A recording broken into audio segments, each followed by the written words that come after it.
Okay. Allô, Rémi.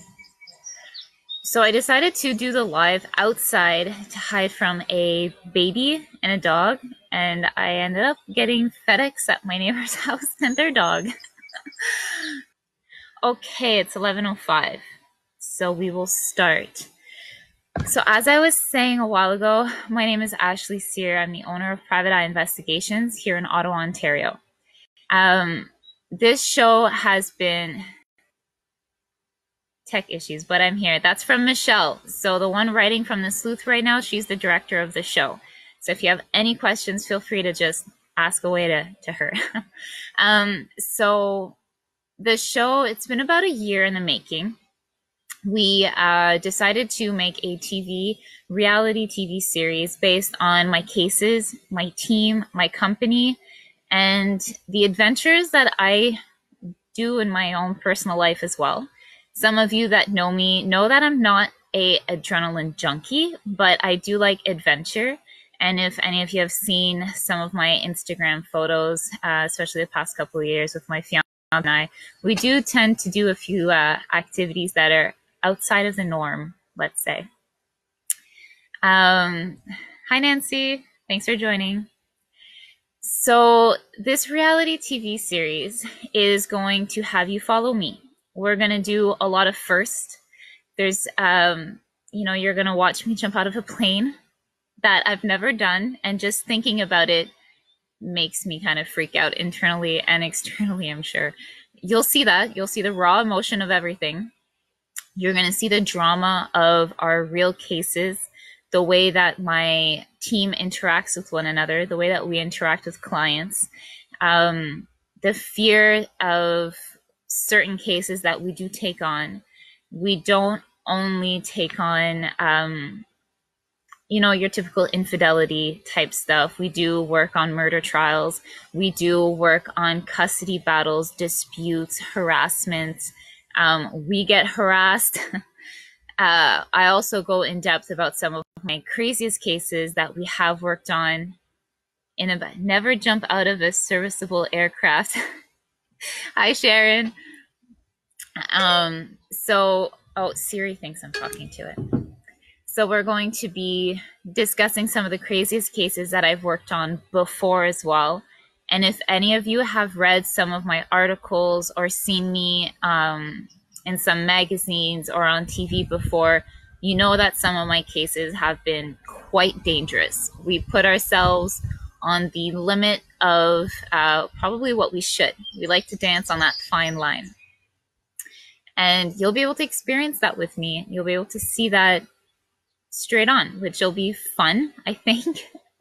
Nerve-wracking, but I think you'll be able to enjoy it. It'll be catchy. So once again, for the ones that have answered, that have logged in a little bit later, Michelle is the director of the show. She is located in Montreal. Our team is a little bit everywhere. She's located in Montreal, and producer and editor, I believe, is in Toronto. And I'm in Quebec, and my team is in Ottawa. It's fantastic. We're all over the place. Pendant que tu réponds à ma question, je vais répondre la prochaine. So when you were growing up, did you ever dream of becoming a private investigator? No. No, when I was growing up, I wanted to be in the military. I wanted to be an infantry soldier, actually. And a couple of injuries prevented me from doing that. So I ended up working in the federal government for a while, traveled, I did some private security, and one day I just stumbled upon becoming a private investigator, and here I am. Voici. Steph, how did you start into PI? Anyone in your family also in PI that made you go this route? That's a very good question. My family is has always been in the security realm, I could say, but on a federal level. Intelligence is my background. I was brought up in that world from day one, so I've always been aware of of all of that. Can you tell that I'm choosing my words properly here? What to not say. So they were never private investigators per se, but there's a lot of similarities as to what my parents did and what I'm now doing. I'm just now more of a public eye, and just about anybody can hire us, and it's not just on a government federal contract level. But the second part to your question is, how did you start to become a PI? And honestly, after I quit the federal government, I decided to look into what would make me happy, because that wasn't making me happy. And I considered for a while going into real estate, because I love sales, I'm good at it, and why not, right? But at that point in time in my life, I pulled out my pension, I was living on my own, I had a dog, I had bills to pay, and I couldn't wait 2 years before making my first sale and being on my own to kind of grow. So I stumbled upon being a private investigator through a friend that her father hired a private investigator. And that's when I figured out that this is real. This is a real career. This is possible. And it's cheaper and it's faster if you gain success. So that's what I did. And then once I got my license and I was ready to work, no one was hiring. And that's when I decided, you know what? You can't join them, beat them. And that's when I started my own firm. And within, I'd say, 6 months, I was already nominated for Business of the Year award for New Entrepreneur. So it was really, that's pretty much how it started. It was really exciting, but stressful as well. I was 24 years old. I was still young, the youngest in the field at the time. I was a female, one of the only ones in the area. And, it's hard to get people to take you seriously on that front, but it was well worth it. And so for that part of your question in French, I'm just going to scroll up so I don't skip it here. What? So Sarah's asking when we are going to launch our official trailer for the show. And we wanted to ask you guys that exact same question at the end of this live segment. I'm glad that somebody asked me instead. I want to know, are you guys interested in seeing the trailer for the live show or for my series? If you're interested, please let us know. We're going to set out a poll, and they'll actually want to see this and they're interested about it.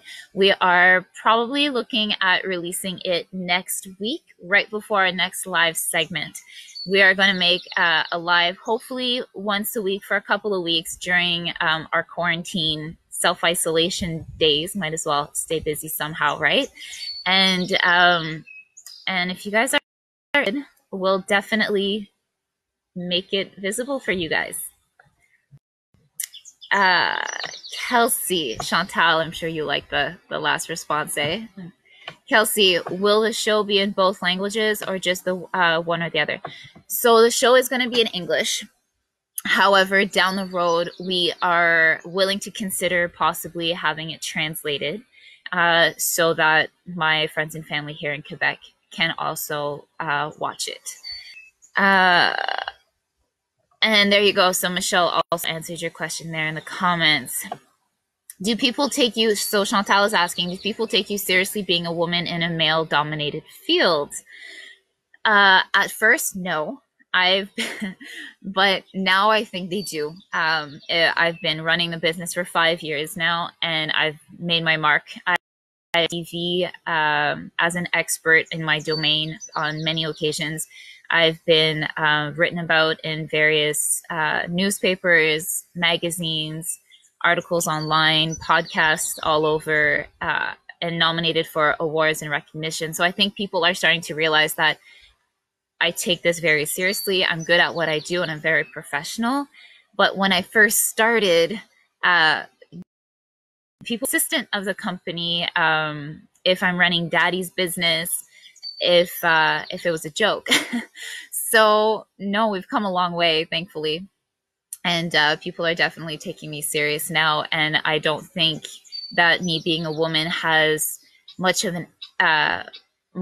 a bad reputation anymore in my field, because I think that people are starting to realize that there's a lot of bonuses about hiring a woman, where we're a lot more intuitive.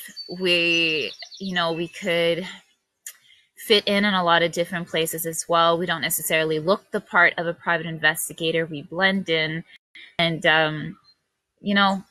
we tend to analyze things a little bit more. So I think there's a lot of bonuses, and people are starting to really realize that.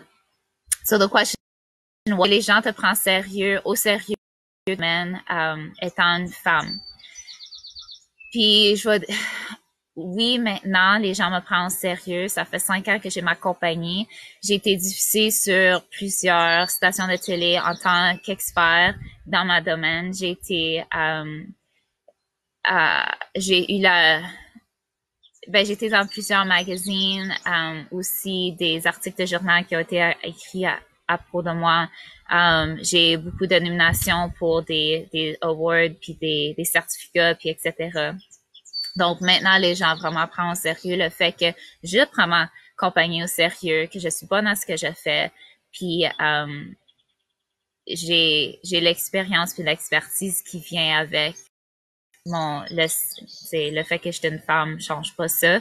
Puis ça peut aussi rajouter beaucoup de j'en pense pas nécessairement aussi, parce que les femmes, on peut s'adapter aussi beaucoup plus facilement. On peut se mettre dans des situations que les hommes peuvent pas nécessairement, ou peuvent pas s'en sortir aussi facilement non plus. Donc, les personnes commencent à prendre au sérieux, puis ont pas peur d'embaucher des femmes. Hi, Alan. Thank you. So Alan is our producer. Feel free to go and say hi to Alan. Hi, Darcy. Hi, Eric.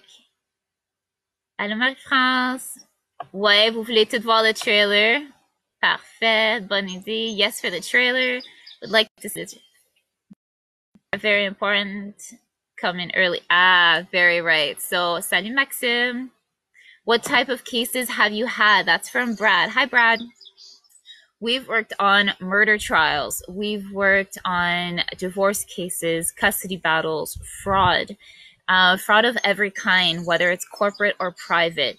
We've had to go undercover in restaurants. We've had to surveillance cases that's brought us from one end of town to a different city completely. We've had we've had just about every case you can imagine, and a lot of WSIB cases out there too. For any business owners, you probably know this far too well. Take cases that have to do with the fraud of the CNSST. I'm going to throw that into more workers' comp type government stuff. And in the Quebec side, we don't take any cases. Our license is really for the province of Ontario. But I do work in affiliation with a company here on the Quebec side to help out from our end whenever these cases. For the Ontario, we do take on these types of investigations. They do, however, a lot of those firms have aid, but whenever they can't figure it out themselves, they do come out and hire a third-party company like mine. Ryan, thank you. You're actually, I'm a PI today, Ryan. So thank you very much. She is my best friend from high school. That has been way too long since I haven't seen you. How do you select who's going to be working with you? Oh, that's a good, very picky. As a entrepreneur, as a business owner, you have to be. So I put them through training on various forms, not just in field training. I see how they interact with my team. My team is a family. You end up spending many, many, many hours on surveillance with somebody. I need to make sure that it's going to work out. I need to make sure that you guys are going to be not just a team, but a family at the end of this. And that's very important. My team have been with me for many years. Some of them have been with me since 2016, beginning of 2016. And the rest have been with me for already over 3 or 4 years beyond that. So I'm very proud of having the team that I have. I've learned a lot over the years on how to select employees, and I think that I've nailed it. How do you feel when you were nominated for one of the faces of Women Powered of Ottawa and your experience with the entourage? Um, Surprised at first, honestly, especially the first nomination I got, Maxim. I was still very young, new at being a business owner, and still learning. So for me to have been recognized so early on and having made an impact in obviously somebody's life at that point in time was humbling. It was a very gracious experience. I was grateful for it beyond belief. And I think that it only really registered and I was able to process it once it was all done. And that's when I realized, like, wow, I'm actually getting recognition for something that I'm still only learning. So imagine what I can do in the future.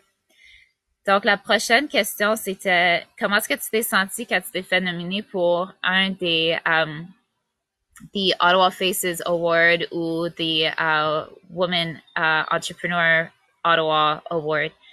Puis comment est-ce que tu deals avec l'entourage?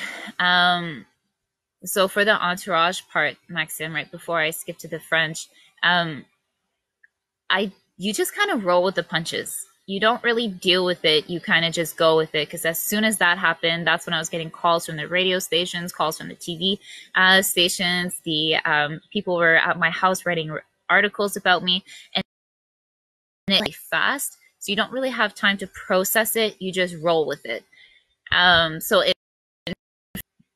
What is a private investigator's relationship like with the police? Do you ever have to go to court for cases?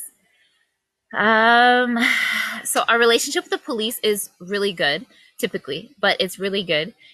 We've worked hand in hand with some police in various cities, like Kingston, for example, and they're there to help us because we kind of take over some cases or help in some cases that they're just they're already wearing themselves thin. They don't have enough staff and resources to do absolutely everything. So we're there to kind of take some of the weight off of them. And I think they recognize that. And we're there to help them and they're there to help us. And sometimes we do end up working on the same cases, sometimes not on the same team. And that's fine. But we're still there to help each other. And yes, we do end up in court for cases sometimes as an expert witness or yeah, not very often, but it does happen. Okay, in the last 5 years, have you ever worked any cases with the U.S. private detectives? I have. I've worked with detectives a little bit everywhere internationally to find people. Essentially, we find. I am going to take a sip of the water now for everybody that has been talking about it. So I have worked with detective or private detectives internationally and in the States. What's really nice about working with individuals in the United States and some other countries as well is they have a lot more leeway.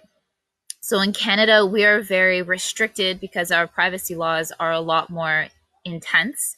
And whenever we're trying to find somebody that has either moved abroad or that's missing, or I'm trying to find somebody's biological parents, so on and so forth, and I find that they're in the States, but I need to help locate them, a individual that a PI in the States has the ability to provide me the answers that I may not be able to do, and that's really helpful.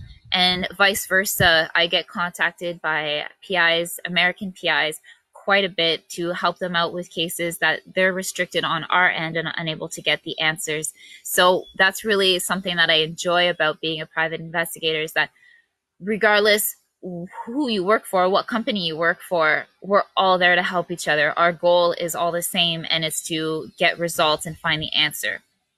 What is your most preferred case that you've realized you've concluded with your team?